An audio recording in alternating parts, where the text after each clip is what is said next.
History of Rizal Law. Educational institutions in the Philippines are mandated to include Rizal's life and writings in their curriculum. Such mandated action is in accordance with Republic Act number 1425 or Rizal Law. The act obliges all public and private schools, colleges, and universities nationwide to educate students about Rizal's views, which were greatly depicted in his famous writings like the Noli Me Tangere and the El Filibusterismo.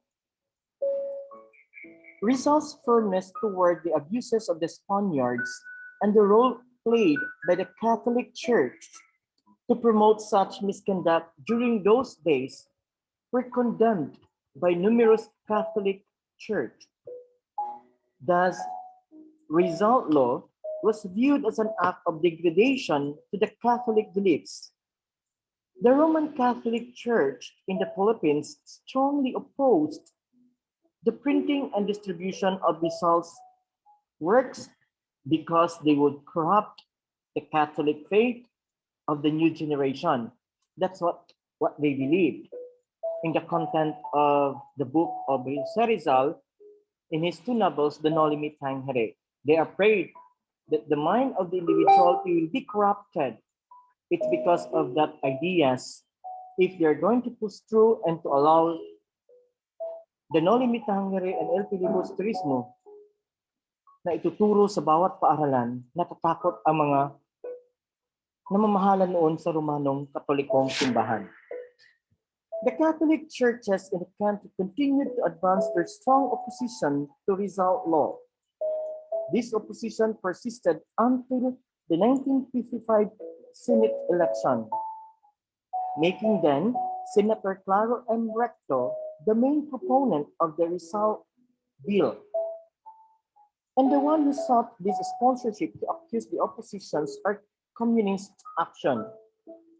Catholic churches argued that such bill defied the freedom of religion, encouraging as many supporters as they could get to stop the reproduction and reading of Rizal's novels, Noli Me Tangere and El Filibusterismo. Ano kayong kinatatakutan ng mga dating pare nung kapanahunan ni Jose Rizal? Bakit natakot sila na mapublish ang kanyang aklat, ang kanyang mga nobelang Noli Me Tangere and El Filibusterismo? May tinatago kaya silang kababalaghan na ayaw nilang malaman ng sambayanang Pilipino na siya ring pinaglaban ni Dato Rizal noong sa kanyang kapanhunan? Nasa inyo po ang paghuhusga, nasa inyo po ang pagnilay-nilay upang makakuha ng tamang kasagutan sa mga katanungang ang siyang binabato ko sa inyo ngayon. Believers of Catholic faith were advised to produce and send written documentaries to their representatives and senators stating unfavorable views about the Rizal bill. Crusades took place and tension between the supporters of Rizal and the Catholic Church emerged. They organized symposiums promoting the eradication of the bill of RA 1425, which is the Rizal Law now, or was known before the El Fili Bill. One symposium with Father Jesus Cavana, a guest rendered a message that Rizal's works in view of the past injustices would corrupt the present setup of Catholic churches in the country. Nevertheless, Jesus Paredes, a radio commentator, argued that Catholics were not deprived of the right to decline reading Rizal's novels if they felt like they could threaten their salvation, according to Abinales and Amoroso, 2005. As a response, Archbishop Rufino Santos of Manila asserted that Catholic students would be affected if the mandatory reading of uncensored writings of Rizal would prevail. May tinatago kaya talaga ang mga praile noon, kaya takot na takot silang mabasa natin kung ano ang nakasulat sa nobela ni Jose Rizal na pinamagatang Noli Me Tangere. Nahirapan na. Later, malalaman natin yun. Kasi I do believe I can support you with these documents na pinalabas nito ng isang napakasikat na stasyon ng TV station. Allow me to mention GMA. Ang nagdala nito, hindi ako nagkakamali, ang naging Jose Rizal dito ay si Cesar Montano at saka si Chinchin Gutierrez act as sino sa palagay niya? Ang naging kabiyak ni Rizal. Ang siyang naging ina ng kaisa-isang anak ni Rizal. Malalaman niya yan, mas maganda yung bitin para hanap-hanapin. Okay? Modesty aside, in the pastoral letter of Archbishop Rufino, he added that many versions of Rizal's writings would be read. The reading of the circular containing the clear opposition of the Archbishop led to Manila Mayor Arsenio Lacson to walking out of the Mass. Can you imagine? Kahit sa Holy Mass, ginagawang homilia ang pagtutol kay Jose Rizal. Noon pa man pala, akala ko, ngayon lang yan, nangingialam yung ibang mga pare sa Estado, nangingialam sa gobyerno. Kahit noon pala sa kapanahonan ni Rizal, umiiral na yun. Nasaan na yung tinatawag ng the separation of the church and the state. Kung panay bangayan, panay mali ang nakikita, walang unity, mahirap din ano? Sana bawat isa umupo at makikinig para magkakaroon ng matiwasay, hindi pagbabangayan. Sa ating pagpatuloy ngayon, the mayor had always been a supporter of the Rizal Bill. During those days, support groups of the Catholic churches like the Catholic Action of the Philippines, the Congregation of the Mission, the Knights of Columbus, and the Catholic Teachers Guild collaborated to block such bill. Parangan ano? Okay?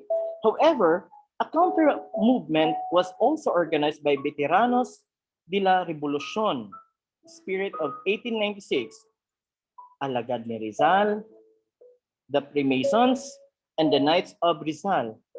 So kung gumagawa ng grupo ngayon ang simbahan, gumagawa din yun ang mga Veteranos de Revolucion ng mga grupo upang iharap at magkatunggali sa mga ginagawang grupo ng Romanong Katoliko noong kapanahunan ni Rizal.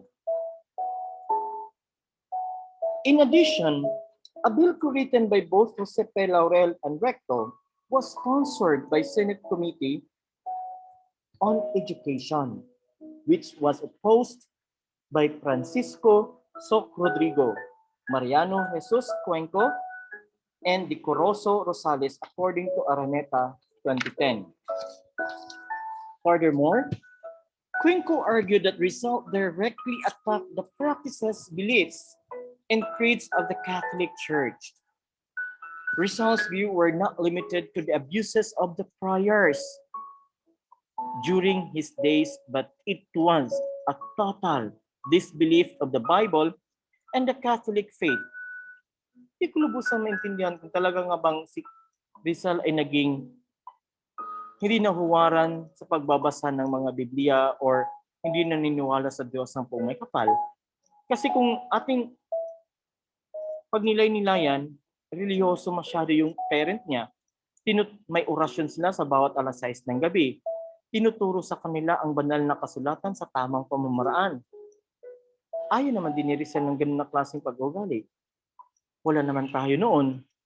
Kung haka-haka man to, bakit hanggang sa kauli-hulihan ng kanyang buntong hininga, nasa puso't isipan pa rin niya ang puong may kapal? Rizal did not believe in the existence of the purgatory. and that Moses and Jesus Christ were not mentioned in the Bible. Nasabi kaya ito ni Rizal? Or this is only an accusation? Kasi nagro-rosaryo sila. Kahit sa hapagkanan, nanalangin sila. Ang kanyang mga magulang ay naniniwala sa Diyos. Kahit nga si Rizal, naniniwala din. Nagkakaroon pa siya ng confession. Kung hindi siya naniniwala sa purgatory, bakit pa siya nag-confess? Bago siya barilin as a form of his death. The argument that Rizal refrained from doubting the dogmas of the Catholic Church was fallacious and misleading. His denial of a purgatory has opposed the beliefs of the majority of the members of the chamber of the Senate Committee, including that of Dumukaw Alunto, Senator of Sulu. Thus, the senator bluntly exposed his opposition to Filipinos who viewed Rizal as their national hero, as he despised his writings. He viewed Rizal as a saint worshipped by many, so that his writings became a Bible of Indonesian in quest of their independence. However, such views of Alonto were countered by a supporter of the Rizal Bill, namely Pedro Lopez, a Cebuano-like Cuenco, saying that the essence of the independence movement began in their province when Lapu-Lapu fought Ferdinand Magellan, according to Pangalangan 2010.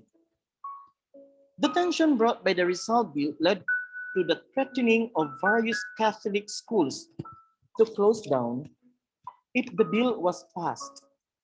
This threat created a counterattack from Recto, saying that if such dilemma in the educational sector happened, schools would be nationalized.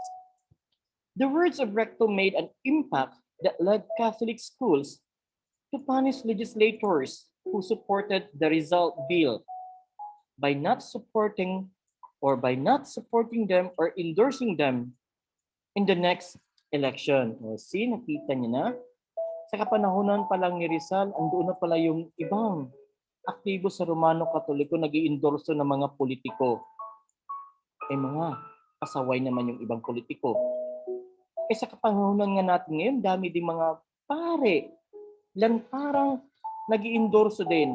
Mga madre, I'm so sorry for those who are really doing their job, their vocation faithfully.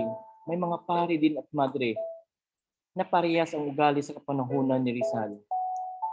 Sana naman, iniisip din nila kung ano ang totoong kahulugan ng kanilang bokasyon. Is it really a vocation or revolution? Let's continue.